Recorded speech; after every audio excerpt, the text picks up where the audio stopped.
Welcome, welcome, dear ones. We are now about to begin our asana practice, the physical aspect of the yoga. If you have a yoga mat, fantastic. It's not necessary. If you have a blanket or two, would be great. Just a blanket, actually, one is good enough. And a strap or something like a strap. That would be good too. Okay? So we're going to start with Urva Pada Padasana. So lying down for Sarita Padasana, lying down with your legs up. Okay. Okay? And you can have your head facing that way, that's fine.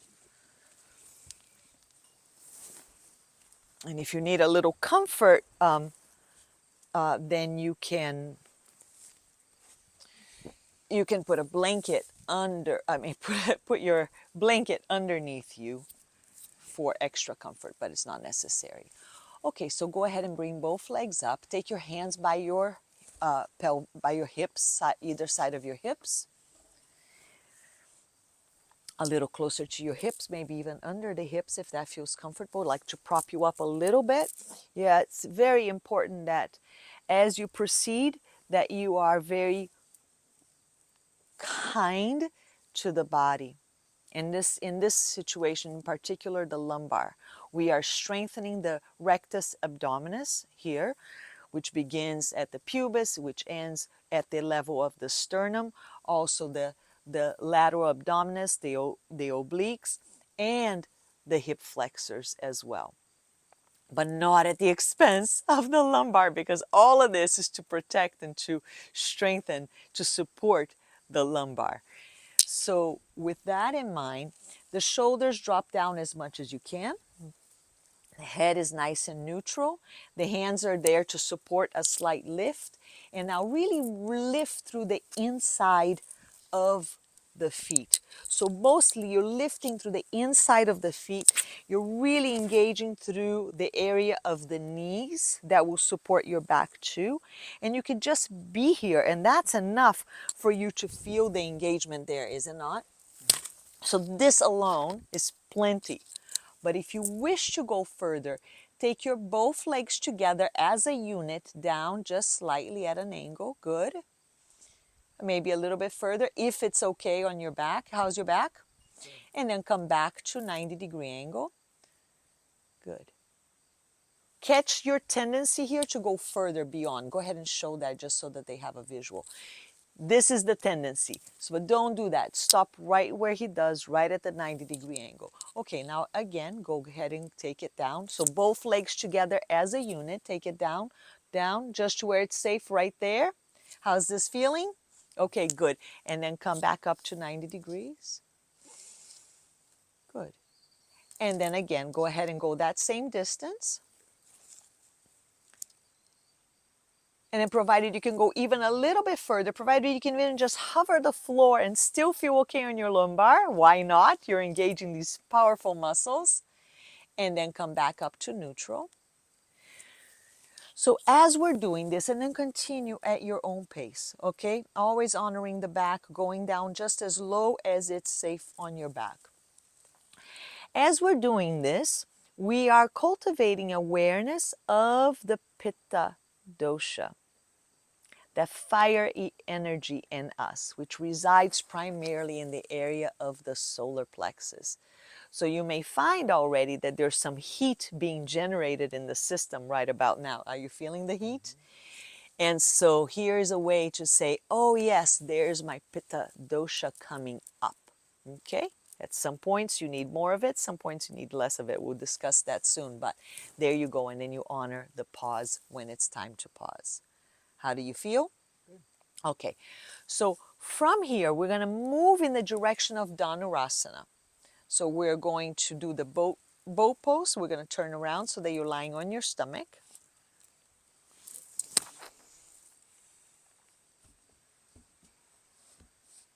Okay, good. So now before going anywhere really, just take a moment to settle onto the ground. When you are generating quite a bit of heat in the body and you rest your abdomen onto the ground, it's a way to close the door to that fireplace, and you contain the heat for a little bit, and then the heat eventually dissipates. So just know that this is a way just to contain the heat for a little bit before it dissipates. All right, from here, I want you to bend your left leg, yes, perfect, and then bring the left arm in the direction of that foot. Okay, and then some of you may be able to catch the foot, as it's the case for him. Some of you may need a strap or something like it to assist. I'm just going to give the strap here as a visual for the folks watching. Yes, okay.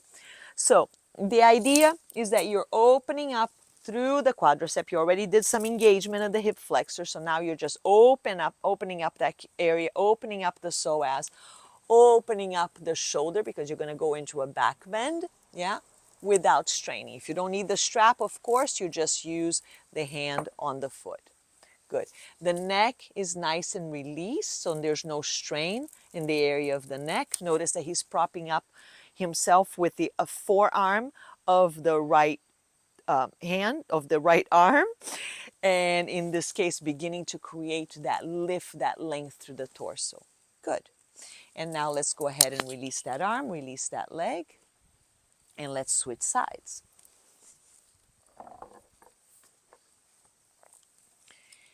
And you may find that one leg you can grab and the other one you can't. So then again, you just use the strap as needed. So here, do your best to have both hip bones in alignment with one another. So a straight line for both. And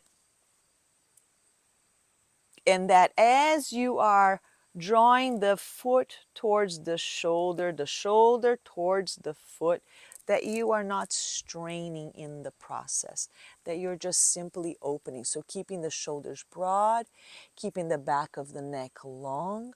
How does this feel? This too generates heat, right? So it's more way of getting acquainted with the Pitta dosha.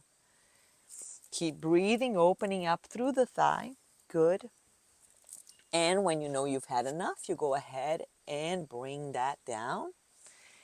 And again, just rest that heat onto the earth. Samana Vayu.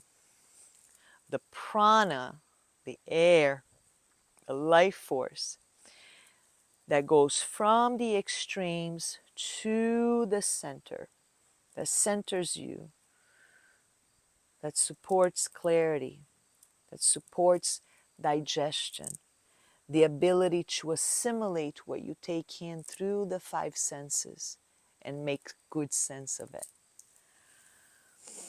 Very good. Should we give it a try with both? Sure. All right, so now we're going to bend both legs, catch a hold of the top of the foot or the ankle. It's up to you. Good. And now begin to rise up. Now, the more you're able to come off of the ribs of the area of the solar plexus, the more you get to dissipate heat. But that's quite difficult to do, right?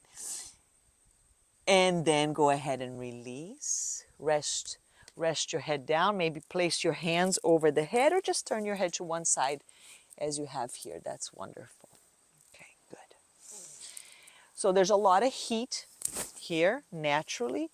So you really do want to take this opportunity of coming into a restorative moment in between the pose to notice that as the heat dissipates, that this changes the quality of the mind a bit, yeah? From that intensity to something softer, to a letting go. And so we do that here on the mat, so we know how to apply that in our daily lives. Shall we go for it one more time? All right, so bending the leg, catching a hold of the feet. Good. And now this time, focus more on bringing the legs up and keeping the solar plexus on the ground. And so that will have even more of a heating effect because the solar plexus, again, it's trapping in that heat through the earth. So lifting up through the legs, lifting up through the legs. Yes, yes, yes. And then down, release, let go. Good. And just turn your head to maybe the other side. And breathe.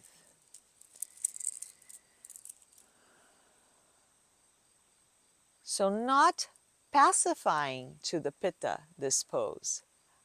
Opportunity to come in touch with, recognize the Pitta dosha. Pacifying for whom would this pose be? Any ideas on that? The Kapha. The Kapha person, yeah? The one that needs more fire, the one that already has a lot of earth and water in them. In fact, for the Kapha dosha, you could even take it a next level and rock your bow back and forth. Do you know what I'm saying? Yes. Okay, you want to give that a try just No, for... that wouldn't be your demonstration. That would be my demonstration. I see. Okay, well, let's give that a try. Not warmed up, so we're definitely going to be gentle on the rocking, but hey, anything for you. All right, so creating length, catching a hold of one foot, broadening through that shoulder, catching a hold of the other foot, broadening through that shoulder, and then I begin to rise up, continue to broaden, expand. See if I can get my ribs, my solar plexus off of the ground. Very difficult, especially right now without a proper warm-up. But if I did, I would dissipate a little more heat in that way. And to increase the heat, I rock.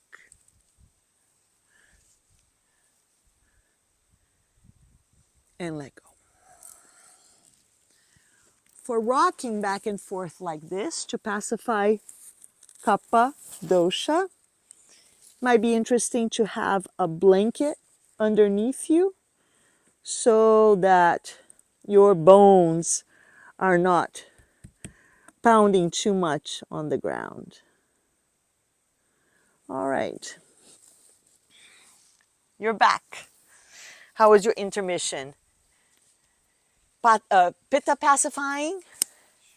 Okay, so actually go ahead and just sit in Dhanurasana for now.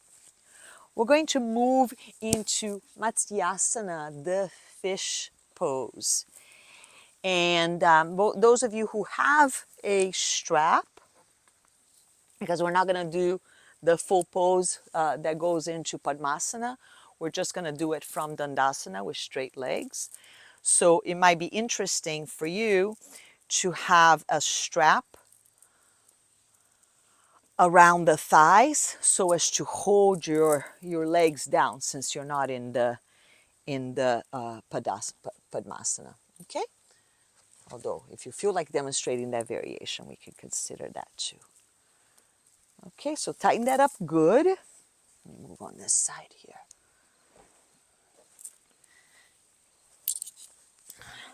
So you have the strap nice and snug there in that area. And okay, this is actually kind of fun. It's a way just to ground. And so in anything that will ground you will pacify Pitta dosha, right? Because more earth was going to bring down that excess fire. So take your hands on either side of your hips. Yeah, or you could just be through your fingertips, that's fine too, but if you can press through the palm, that's even better. And then just walk back, walk back. No, walk forward. I want you away from the center of the mat. Walk forward, walk forward, walk forward. So this is a fun little practice for you. You can just walk back and forth. It's a beautiful way to root. Keep walking forward even a little tiny bit more. Walk forward, walk forward. Okay, good. Okay, so now he's where I want him to be. Then you're going to take the blanket, if you have one, and fold it up like so. I'm going to place it out behind you.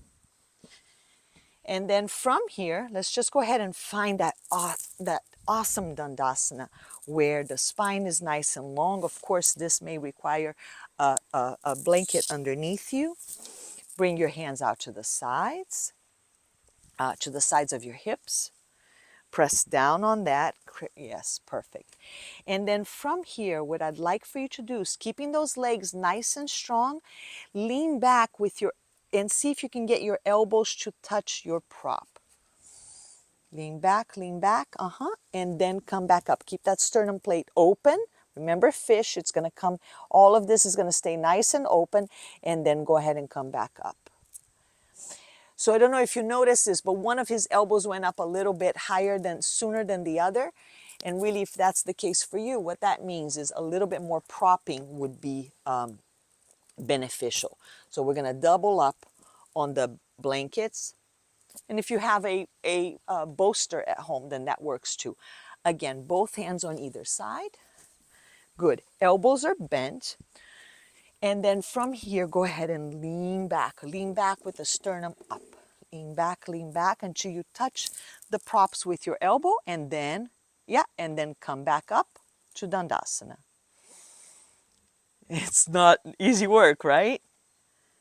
Bring it a little closer. Yeah, you want to bring the prop just so that your elbows touch it and you can push into the elbow to come back up. Go ahead and try that again. Bend the elbows, and then come up. Don't go down all the way, just come up. Good, how's this? It's good? Feel safe on your back? Good, do it a few more times. Bend the elbows. Sternum up, yes. So you're beginning to feel that fish moving in, are you? Good. One more time.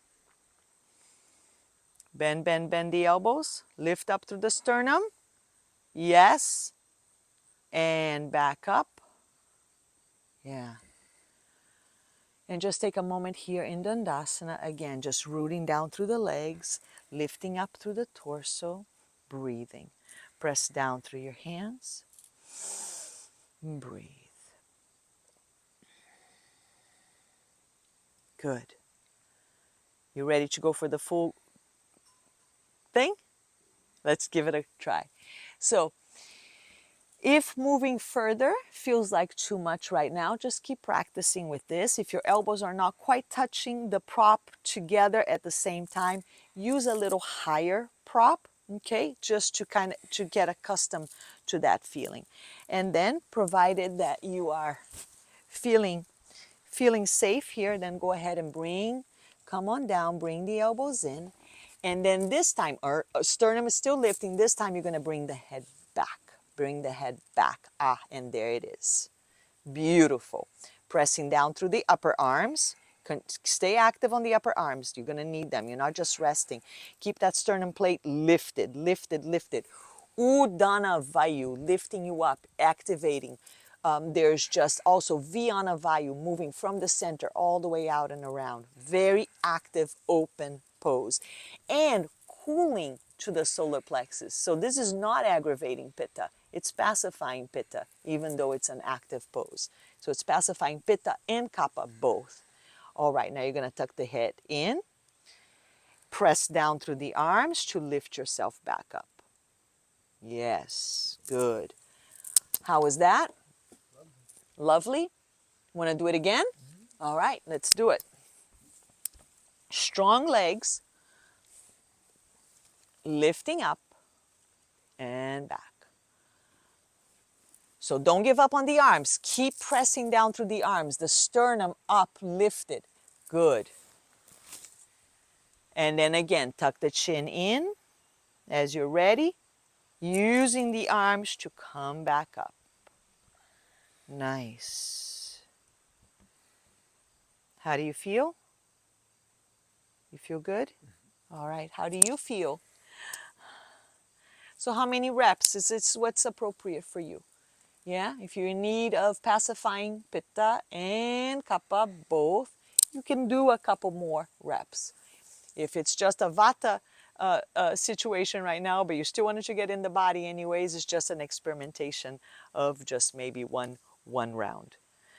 Okay, so now after this opening and expansion that we did, let's go ahead and move into something that's a little bit more contractive and cooling, that is not ascending, what you've just done with this and with Dhanurasana, but it is more descending.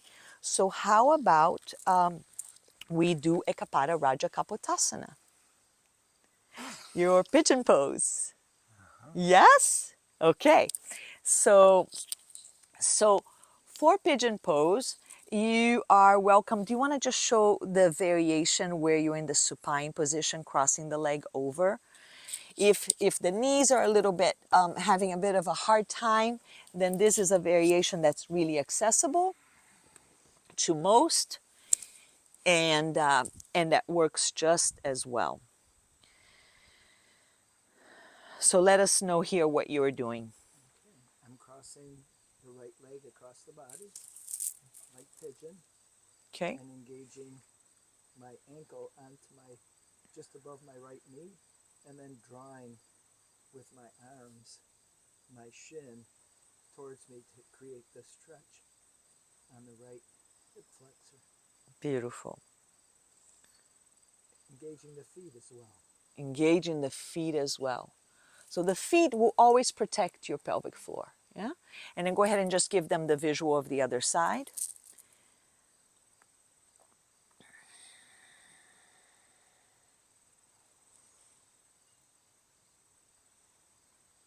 And just to experiment, what if you place your hands to the inside to the hamstring? How does that feel in comparison? I can pull less. You can pull less. Uh-huh. It's equally as And beneficial. and what if you just move now, really focus on bringing both hips away from you, both hips away from the torso, away from your shoulders, away from your face. How's that? It's even deeper. Deeper.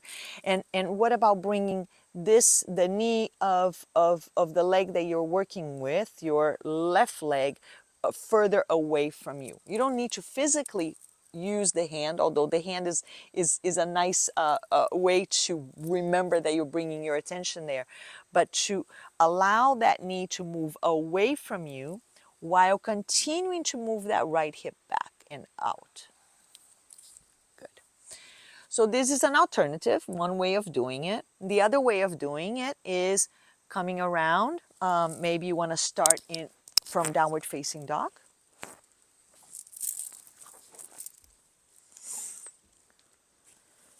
Okay.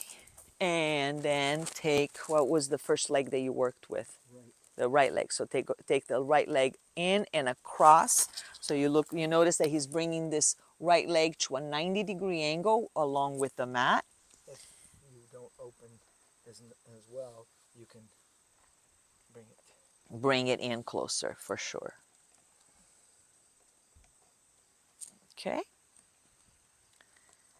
You want the blanket here for your head? No. No? Okay.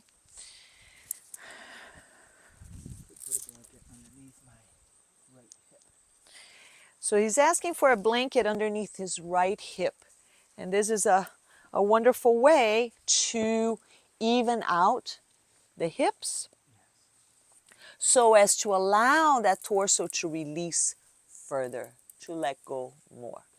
Remember, this is a descending pose. We're no longer purifying things like we did with the other two poses in this little mini series, but we are now tonifying, building, restoring, bringing energy back.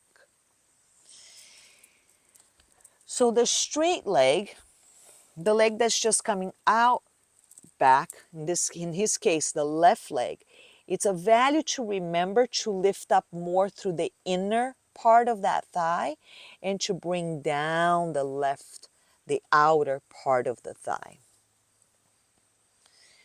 To really lengthen that back and allow the pelvis the torso to lift off of the pelvis.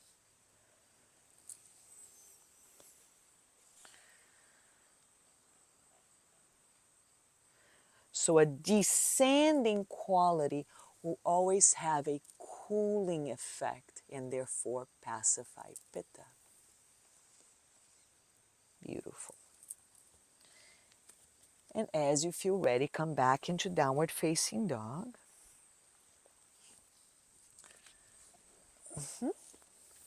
Take the left leg up and across. You have enough room there? Okay, good. And now here again, I'm going to prop up the blanket, or he's going to do it himself. You want to lift up the hip a little tiny bit more? Yeah, prop up the blanket there. Good.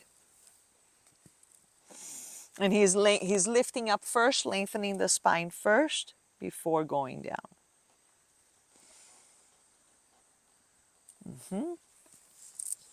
And then that back leg.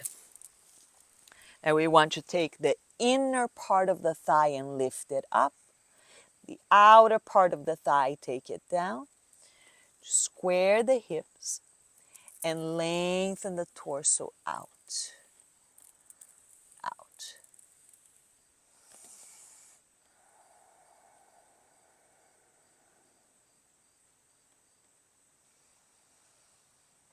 And breathe.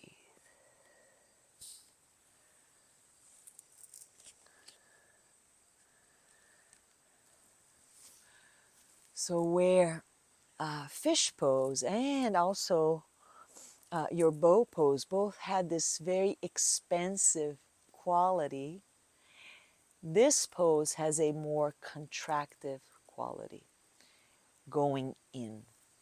And so in that sense, again, pacifying Pitta dosha. But is it? It's really a matter of you exploring that on your own. What are the sensations that are being created by these shapes I'm putting myself into? Right? That's really the deeper invitation of yoga, especially from the perspective of Ayurveda. And are these sensations, are the qualities in these sensations balancing, restoring, helping me restore balance? It's a practice, a worthwhile practice. And then back to downward facing dog.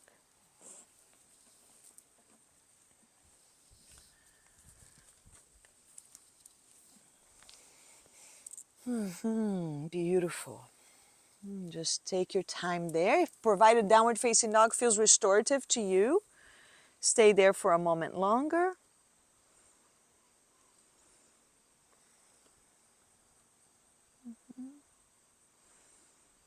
See how his torso is just really descending,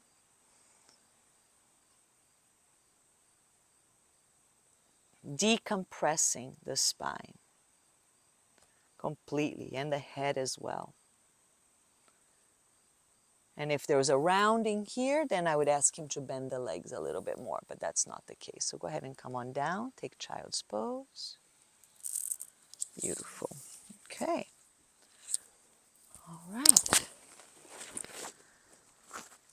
Thank you. Thank you.